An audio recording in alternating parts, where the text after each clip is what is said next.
And welcome to another episode of Baranov TV, designed to demystify the world of accounts and tax and to help your business grow. Now, I would like today to talk about cybersecurity.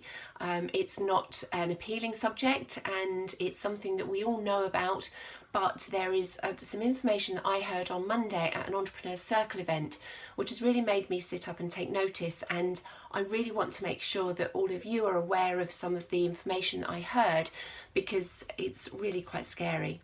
So on Monday there was a panel of 3 IT business owners on the stage, and they were talking about the current issues around cybersecurity. And it was quite startling at the ways that people are able to access our systems and our information and fool us into making payments, changing payment details and obtaining money by deception. So one of the stories that was given to highlight the issue was that somebody was asked to amend a payment. So it was an email from a known contact at an existing supplier, and they were asked to just please make that payment, but don't make it to the bank details that are on the invoice. Can you please use different account number? The sort code remained unchanged, a different account number, on the understanding that the previous bank account had been compromised. So consequently, the company didn't want any payments to go in there. It was quite a chunky sum. It was in excess of £20,000. Didn't want it to go to the compromised bank account. Could you please send it to the other?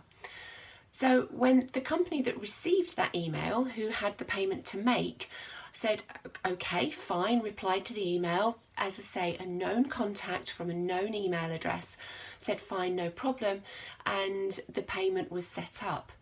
Now, due to issues within that business, that payment wasn't made on the day it was supposed to be made, and it was delayed by 24 hours. When the invoice was due to be paid, when that payment was set up to go through, it rejected, it wouldn't go.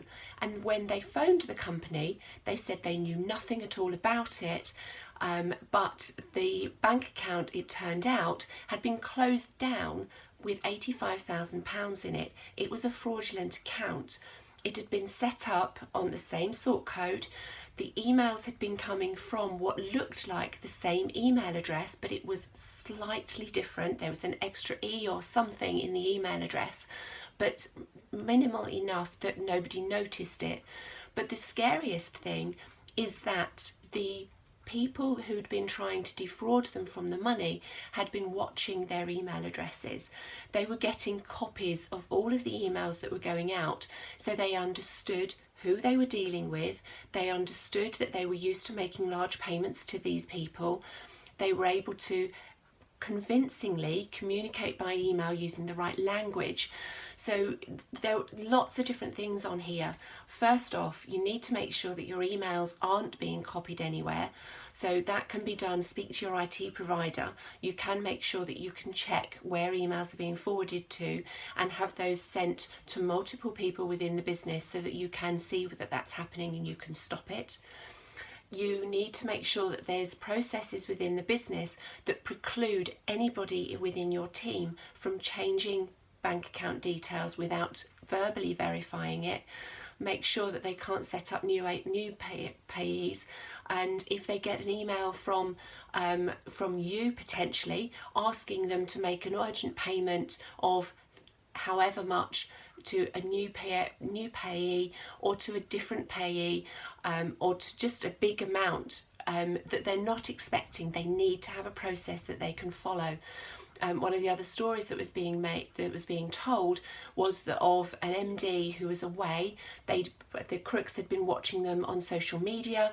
They knew that they were going to be out of communication, and that's the opportunity for them to send an email asking PA to make a payment urgently to this other set of bank details. So there's lots of different ways that they're being very, very clever. How else can you get around it? Well, you need to make sure that your firewall is absolutely up to date. I heard on Monday that firewalls these days have only got a lifespan of between 12 and 18 months, and they need to be regularly upgraded. So that's something else to think about. Also, make sure that your systems all force regular password changes. You need to make sure that these people can't get into your system, and if they get in, they can't stay in. Make sure that you use two-factor authentication as often as possible, so across all your devices and across all the different software systems that use it, including Xero and QuickBooks.